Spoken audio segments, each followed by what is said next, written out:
নমস্কার, তাপসীর বেঙ্গলি কিচেনে আপনাদের সবাইকে স্বাগত। আজকে আমি সিলভার কাপ মাছ, এখানে 850 গ্রাম সিলভার কাপ মাছ নিয়েছি। মাছটা ভেজে নিয়েছি, নুন হলুদ দিয়ে মাখিয়ে ভেজে তুলে নিয়েছি।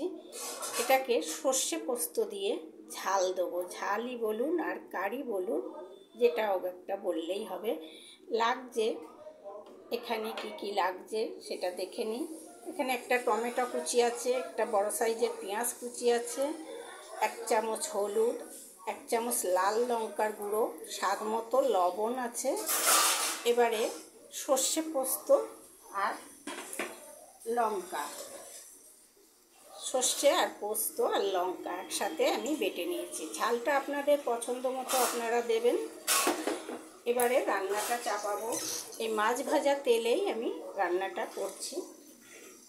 সবার প্রথমে পেঁয়াজগুলো দিয়ে দেব।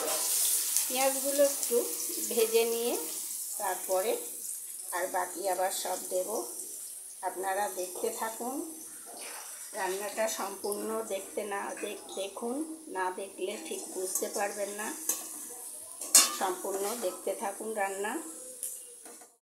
পেঁয়াজটা একটু ভাজা ভাজা হয়ে গিয়েছে। এবারে দিয়ে দিচ্ছি টমেটোগুলো দিয়ে আবার একটু ভালো করে ভেজে নেব। টমেটোগুলো যখন এরকম সুন্দরভাবে গলে যাবে তখন এবার বাকি মশলাগুলো দিতে হবে।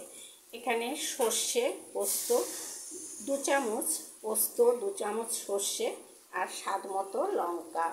আপনাদের যেভাবে কম বেশি খান লঙ্কা সেইভাবে বেটে দেবেন। এটা দিয়ে এবারে গ্যাসের জোরটা কমিয়ে কষতে হবে। লবণ, লাল লঙ্কার গুঁড়ো, হলুদ সব কিছুই দিয়ে দিলাম। দিয়ে এবারে ভালো করে কষতে হবে। গ্যাসের জোরটা কম দিয়ে কষে নিতে হবে। এবারে মশলাটা কষা হয়ে গিয়েছে ভালোভাবে, দেখুন চারিধারে তেল ছেড়ে দিয়েছে। এবার পরিমাণ মতো জল দিয়ে দিতে হবে।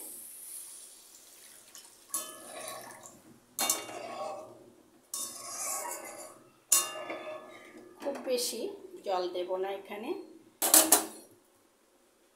জল দিয়ে এবারে মাছগুলো ছেড়ে দিচ্ছি। এখানে মাছগুলো দিয়ে একটু ফুটিয়ে নিতে হবে। মাছের ঝাল বা কারি এটা সম্পূর্ণই হয়ে গিয়েছে।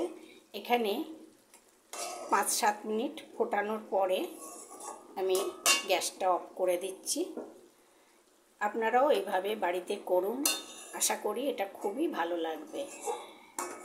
ভিডিও দেখতে থাকুন, লাইক করুন, শেয়ার করুন আর একটা সাবস্ক্রাইব করতে ভুলবেন না।